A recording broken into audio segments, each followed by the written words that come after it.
अस्सलामुअलैकुम दोस्तों, मैं सिराज और आप देख रहे हैं सिराज व्लॉग। तो आज इसमें बताने वाला हूँ सऊदी अरब की कुछ अहम खबरें।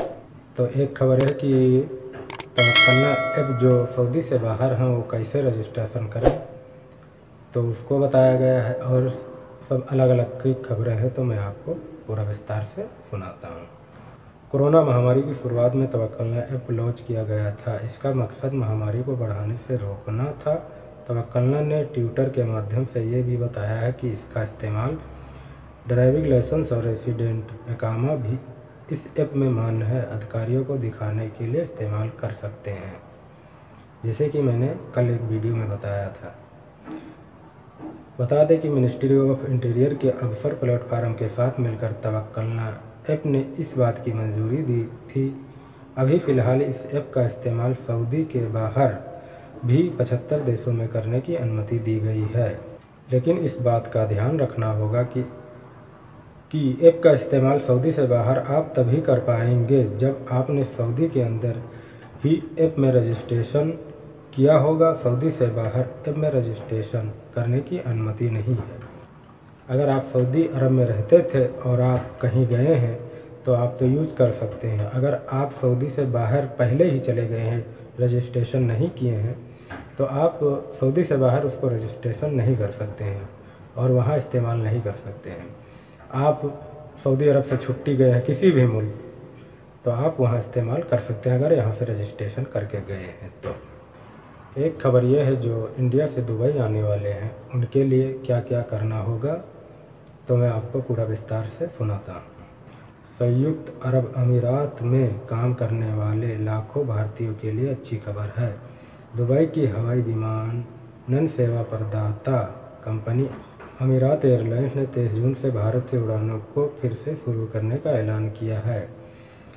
उड़ानों में नियमों में बदलाव के बाद दुबई का आपदा प्रबंधन कमेटी ने कोरोना वैक्सीन लगवा चुके भारतीयों को दुबई में अपने घर आने की अनुमति दी है। भारत के अलावा दक्षिण अफ्रीका और नाइजीरिया के लोगों को इसकी अनुमति दी गई है। अमीरात एयरलाइंस ने एक बयान में कहा है कि भारत से यात्रियों की अनुमति दिए जाने के फैसले का स्वागत करती है। कंपनी ने कहा कि प्रोटोकॉल का पालन करते हुए 23 जून से यात्री उड़ानों की शुरुआत करने जा रही है। इससे पहले दुबई ने गत 24 अप्रैल को कोरोना महामारी को देखते हुए भारत से यात्रियों के आने पर रोक लगा दी थी।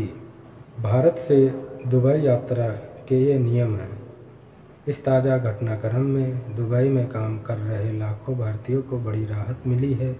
इस प्रतिबंध की वजह से बड़ी संख्या में कामगार, खासकर हेल्थ सेक्टर में काम करने वाले लोग भारत में फंस गए थे।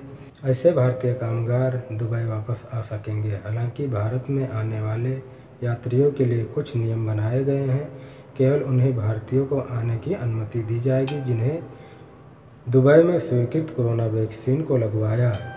भारतीय नागरिकों को अपनी उड़ान से 48 घंटे के अंदर लिए गए नेगेटिव कोविड रिपोर्ट को दिखाना होगा। इससे दुबई के नागरिकों को छूट दी गई है। केवल QR कोड वाले PCR टेस्ट रिजल्ट सर्टिफिकेट को ही स्वीकार किया जाएगा। सभी यात्रियों को यात्रा से 4 घंटा पहले रैपिड PCR टेस्ट कराना होगा। दुबई एयरपोर्ट उतरने पर सभी यात्रियों को अनिवार्य रूप से PCR टेस्ट कराना होगा। यात्रियों को PCR टेस्ट का रिजल्ट आने तक संस्थागत क्वारंटाइन में जाना होगा। इससे करीब 24 घंटे का समय लग सकता है। तो एक ये खबर थी। आखिरी में कोरोना वायरस के हवाले से जो मैं आपको पूरा विस्तार से सुनाता हूँ। सऊदी अरब में आज कोरोना के केस आए हैं 1079, जिसमें से ठीक हुए 1214 और 14 लोगों की मौत हो गई है।